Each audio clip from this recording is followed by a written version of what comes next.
Trenbolone. Why? Why would you do it? Just why? Hello and welcome, and today we have something really special for you. We're going to be talking about the dark side of bodybuilding and fitness, aka the Trenbolone sandwiches. So this is what you're going to turn into if you use Trenbolone. What we need to understand first is what Tren is. So Trenbolone is a synthetic anabolic androgenic steroid that is highly regarded in bodybuilding and athletic communities. Several factors contribute to its popularity. Number one, potency. Trenbolone is considered one of the most potent steroids available. It has a high anabolic rating, meaning it promotes muscle growth, and it has a high androgenic rating, which enhances masculine characteristics. Now, with a high androgenic rating, you can suspect that more men would like to use Tren than more females. As we talked about last week, Anavar is mostly the steroid of choice when it comes to women, while Trenbolone is more popular under men. Growth and strength.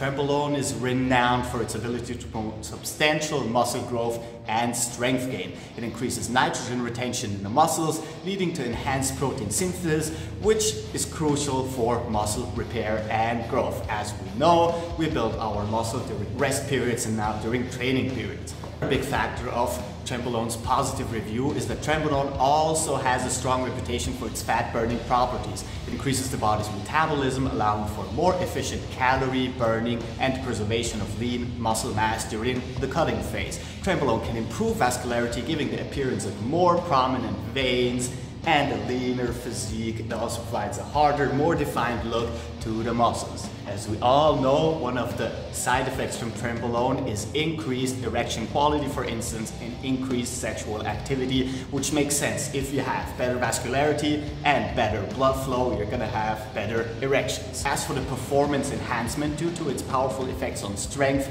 endurance, and overall performance, Trenbolone is popular among athletes and bodybuilders seeking an edge in their respective sports. So it's not just for bodybuilders alone.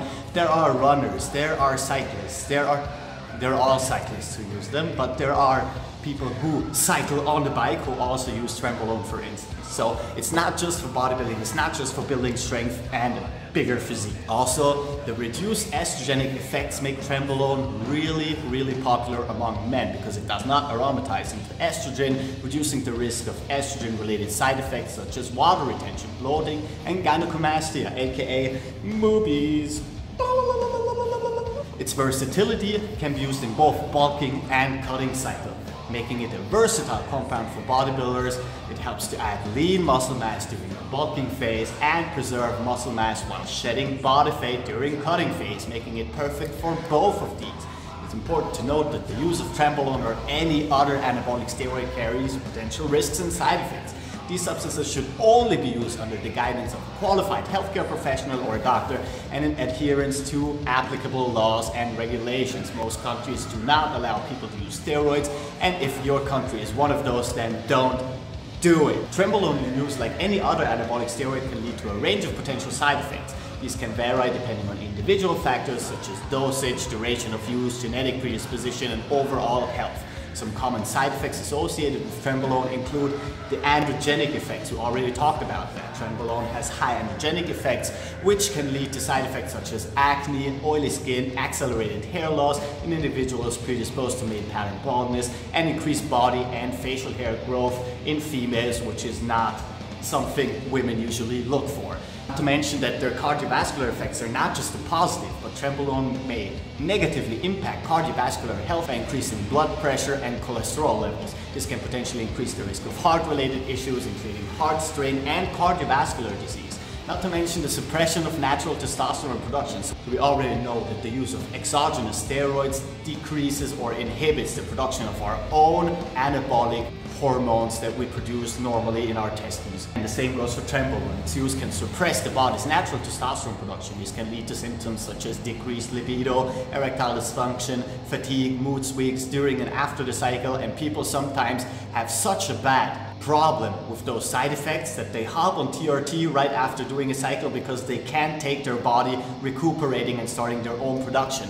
One of the side effects that also gets talked a lot about is insomnia and night sweats. Some users report experiencing sleep disturbances, including insomnia and night sweats, while using Trenbolone. Like other oral or injectable steroids, Trenbolone can put pressure on the kidney and liver. Prolonged or excessive use may increase the risk of liver damage or dysfunction, or even lead to organ failure.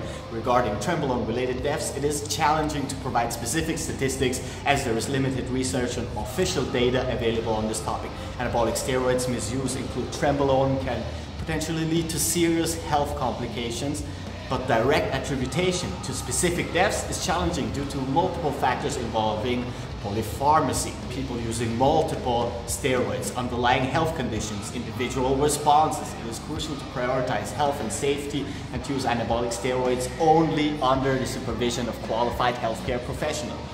If at all, misuse or abuse of these substances is strongly discouraged and can lead to really bad side effects. Anabolic steroid-related deaths can be challenging to track in general, tracking the quantity accurately because there are often results of multiple factors. I must emphasize, however, that it is essential to approach this topic with sensitivity and understanding. While the misuse of steroids can have severe health consequences, it is important to recognize that there are numerous factors involved in an individual's death, and it's not always solely attributed to steroid use. Additionally, it's inappropriate to sensationalize or glorify such instances. Famous bodybuilders who have passed away and whose deaths were connected to health issues that may have been influenced by their past steroid use. One of the most well-known of those, and an Austrian citizen just like myself, Andreas Münzer.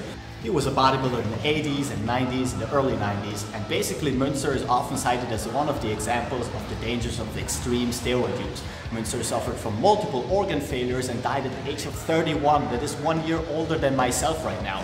While his steroid use was a contributing factor, it's worth noting that other factors like diuretic use and extreme contest preparation were also implicated in his health issue. Nonetheless, it is still part of bodybuilding.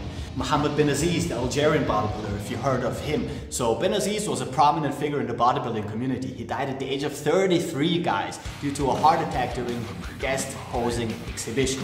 While his death has been associated with steroid use, it's also important to consider other potential factors such as genetic predisposition and overall health. But while I say that it's important to keep those factors in mind, it's also important to know that steroids can have a large effect on these things and make it much worse than it already is. Now, this makes it even a little bit more ironic. I don't know if you've heard, but Andreas Münzer's brother, Mario Münzer, like his brother Andreas, was an Austrian bodybuilder, and while his cause of death is debated, it has been suggested that the health issues related to steroid use, including kidney problems, may have contributed. And again, I'm not saying that steroids killed him, even though his brother died at a very young age and he was using a lot of steroids, and he himself, Mario, started using them too. We can't fully say that it's just the steroids that did that, but it is a very likely percentage that steroids aided in whatever problems he had, made them worse, and in the end they got fatal. So keep that in mind. People die using steroids all the time, and if these people weren't famous bodybuilders, they would never made it into the news and you would never hear about it. So it's crucial to recognize that each individual's circumstances and the factors contributing to their deaths can be complex. Steroid use may be one component, but is rarely the sole cause. It's essential to approach these matters with compassion and focus, promoting health, safety, and well-being in the bodybuilding community, which is something we don't have much of nowadays. I can think of like 3 people who spread positivity in the bodybuilding community, and that's about it. 2 of them are Joey Swoll. I count him twice because he's Joey Swoll, but other than that, there are not much people who work on positivity. There's also Shredded Sports Science, shout out to you. Big contributor to positivity and clean information in the bodybuilding world. So with every day we see more teenagers using SARMs, using steroids, transforming their bodies in 3 to 4 months, and we have a lot of impressionable young people seeing it and thinking to themselves, okay, if they start steroids at 16, why shouldn't I? And I'm telling you, it's really not worth it. Just why? Why would you do it? Just why? Understand body dysmorphia is on a rise, and with social media everyone has like a screen full of Adonises looking down on them, and it's a problem, I understand it. But in general, if you really have to think about it, and if you want my professional opinion, if you're not going to step on stage, if you're not a professional athlete, chances are that you using any form of PED is not worth it. Especially for people who are trying to build a massive physique, because maintaining that is going to be really, really hard when you are a natural athlete. Which means that over the time you're going to have to cycle again and again, either to get back the physique you've already built or to maintain the physique that you have, which means you might also start doing TRT, which is for life. You can't just hop on, hop off like it's some kind of tourist bus. So there is a lot of things we need to think about and discuss, and I think the most important thing when it comes to all of this stuff is not that we don't talk about it, like all of those famous people who keep telling you that they're natural, like for instance The Rock or Chris Hemsworth or whatever.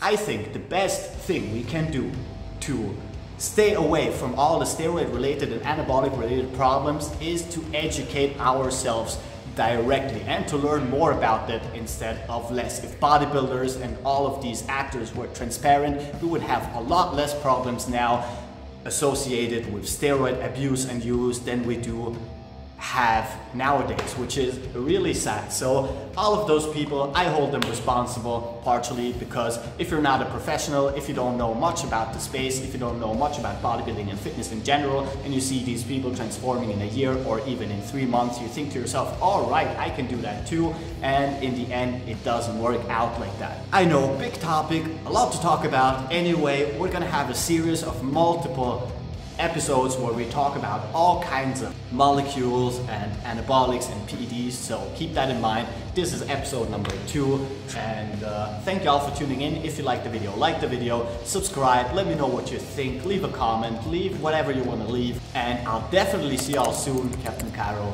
peace out.